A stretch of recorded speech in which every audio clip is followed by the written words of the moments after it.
Here is literally everything I use to be a graphic designer. I'm going to be splitting this video up into two parts. The first part, I'm going to go over all of the tools and resources that I use. And then the second part is going to be more about how I use those tools, my best advice and tips on how to actually be a better designer. I'll be using my trusty phone because I wrote all my notes on here, so excuse me if I'm referring to this a lot. Hardware.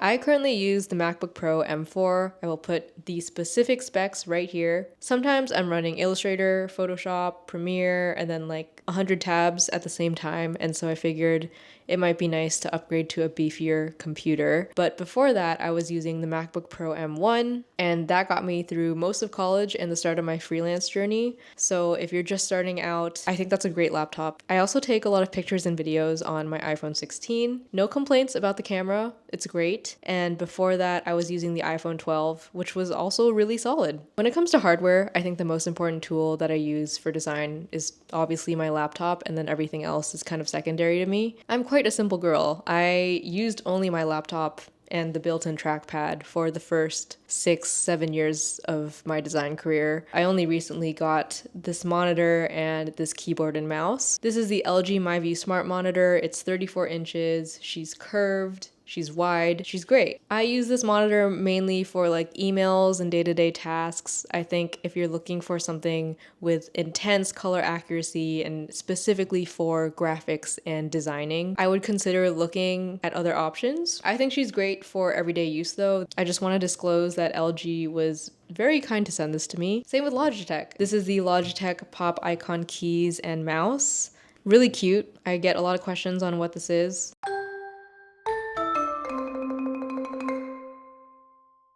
Software.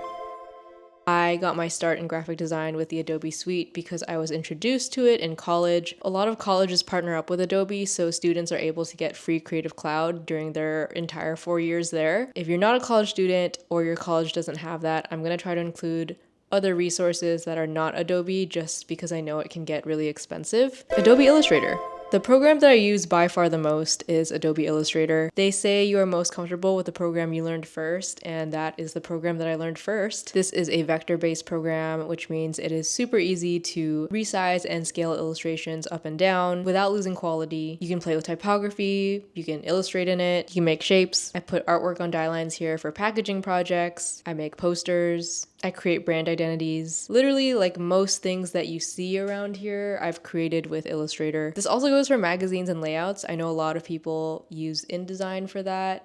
I never learned InDesign, and I tried to once, and it just wasn't very fun for me. I will probably never learn InDesign. I'm sorry. Adobe Photoshop. When I use Photoshop, it's usually because I'm working with photos of some sort, or I'm putting my illustrations and my designs into mockups, or I'm adding textures or details into my illustrations. This program is insanely powerful, and I'm gonna be honest, I am not the expert at Photoshop. I'm way more well-versed in Illustrator, so I will be covering other designers and YouTubers who have great tutorials on Photoshop later. Procreate.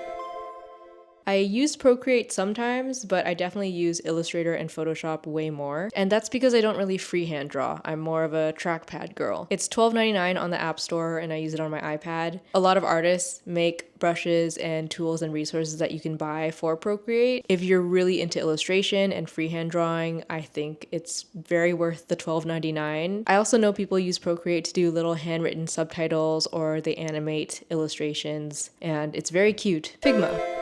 Figma is huge for product designers and web designers. It is also a freemium plan. So this means that they have a free plan with basic features, and then if you want to unlock more pro advanced features, they have paid plans as well. I have designed website layouts here. I have made pitch decks here. I've also created social media templates for clients in Figma. I also use it to make a lot of case studies for my portfolio. I really love how easy it is to resize things, and I found that I can upload a bunch of high resolution images into Figma and the program will not crash. I've used it to storyboard ideas for brand deals, and I've also used it to mood board for brand photo shoots, brand campaigns, and they have a lot of really cool plugins. Canva.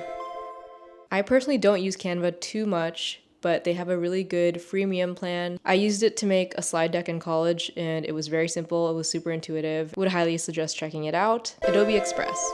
This is very similar to Canva. It is another freemium platform. I have had a lot more experience using Adobe Express just because I use it within the Creative Cloud. I think it's great for removing backgrounds from photos. It's great for animating illustrations. I know you can also edit with video in there now. I really like it for their library of stock images. I use that from time to time, like I made this random poster ranking my favorite nuts, and all of those photos in there are cleared for commercial use, I think depending on the plan that you have. Premiere Pro. I also want to shout out Premiere Pro. It's not really for graphic design, but if you are interested in content creation, I thought I should give it a shout out because I use it so often. I use it to edit my short form and my long form videos. And if you're interested in the Adobe Creative Cloud suite, that's part of it as well. So moving on to resources. Fonts. Graphic designers love their fonts. I tend to gravitate towards fonts that are free and also cleared for commercial use because font licensing is its own beast, something I'm still terrified of to this day. But here are some places that I get my fonts. Adobe Fonts, free with your subscription. Google Fonts, Open Foundry, Velveteen Type, the League of Movable Type, FontShare, Collectivo. Some other very solid type foundries that I really like that are not free, but are really great options in case you have a client who's willing to pay the big bucks for a font. Pangram, Superior Type, Off Type, Mockups. Mockups are super important, especially if you're a brand designer. They completely change the game. They bring your designs to life. I really love Mr. Mockup, Unblast, Graphic Pair. I actually bought a lifetime subscription to Graphic Pair for $89, and I think it's definitely worth it. I don't know if they're still offering that, but if they are, would recommend. And Anthony Boyd Mockups. Portfolio and website builders. I have had experience using Squarespace, Framer, Wix, and ReadyMag. For my current portfolio, I use Squarespace because I really like the templates, and I like how easy it is to format for desktop and mobile use. I also like the setup form that I was able to create. That helps me field a lot of client inquiries. I used Wix when I was first starting out, and I honestly don't fully remember why I switched, but I think Squarespace just seemed a little bit more sleek and intuitive to me. If you're interested in making a website that is a little bit more customizable with things like charming animations and custom cursors, I would highly recommend checking out Framer. I partnered with them on a fun website design a while back, and it was super easy to use. I would also recommend checking out ReadyMag. I partnered with them a couple years back as well. All of these websites offer the ability to either make a website from a template or make a website from scratch. So I would highly recommend just checking them all out and seeing what fits for you and what you're trying to build. More miscellaneous things. Because I'm into branding and packaging, I use my Pantone swatch book. This is good for when you're designing physical things and a manufacturer needs a specific color code from you. I have the uncoded and coded swatches. This book is extremely expensive and you're technically supposed to replace it every 18 months or so because the colors can change over time and through like touching it and if you leave it out in the sun. I got mine like 4 or 5 years ago. I can't bring myself to replace it and buy a new one. I think it looks fine. When I was first starting out, I had no idea this existed and I just picked a Pantone swatch off of my computer screen and then the physical sample came back and it was neon orange and that was not the orange I was going for. My client actually sent this to me and I've had it ever since. You never know when you're going to need a ruler. You never know when you're going to need a straight line. If you work in packaging, a lot of the products are measured in millimeters and so it's nice to whip out this little handy ruler and just really understand what 40 millimeters means. I have to physically write out everything, otherwise it just won't register in my brain, and I use the Paper Age blank notebook. I think I'm on my 10th or 11th one. I'm getting through all the colors very slowly. This is the notebook I use for day-to-day to-do lists and planning and sometimes journaling.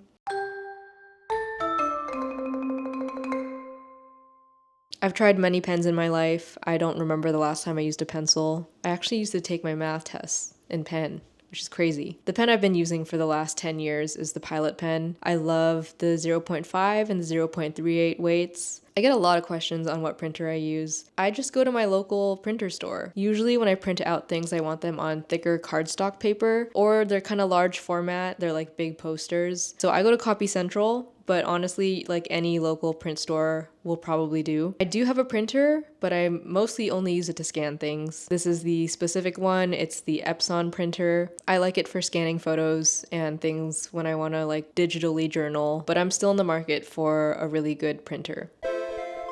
For books, zines, and inspiration, I really like Type 1. They have a lot of really cool issues. There's one issue just dedicated to Japanese design. Their most recent issue is dedicated to food and beverage packaging, which I love. I also just like going to my local comic and zine store and picking up things there and browsing. I also have the Herman Miller design book as well as the Hay design book. I've also started The Artist's Way. I'm only on week 3, but would highly recommend it.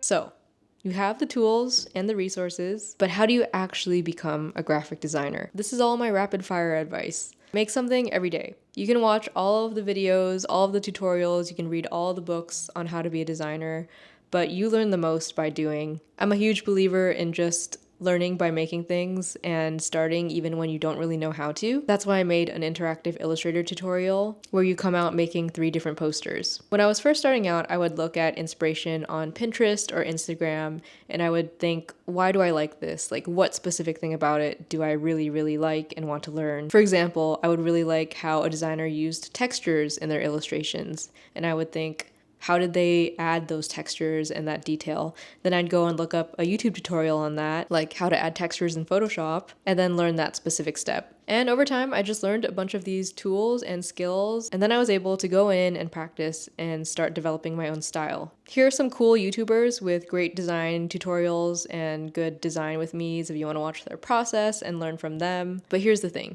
you have to be really patient. It took years. It took me 2 to 3 years to even start liking what I was making. And I know how frustrating it can be when you have an idea in your head and you want to execute it, but you are not at the skill level that you want to be to really like make what you want to make. Lower your expectations and just allow yourself to be bad, and it will make the journey way more fun. Even if you don't like what you're making, you're still practicing, you're still learning, you're still one step closer to becoming the designer that you want to be. So it's not for waste. The point is to basically just create and practice every day, make things even if they're bad, change it up, try different styles, try different mediums. The more you practice creativity, the more creative you'll become. And I promise you, you are creative. Most people let the fear of being bad just stop them from ever getting good. Don't be one of those people. You can do it. Graphic design is fun, I promise. I hope this helped. This is pretty much everything I know. I've been designing for 8 years now, which is kind of crazy. So I'd like to think that I know a little bit. It's definitely a learning process. But if you clicked on this and you watched it all the way through, I know you're motivated. I know you're down to learn and you want to become a designer, and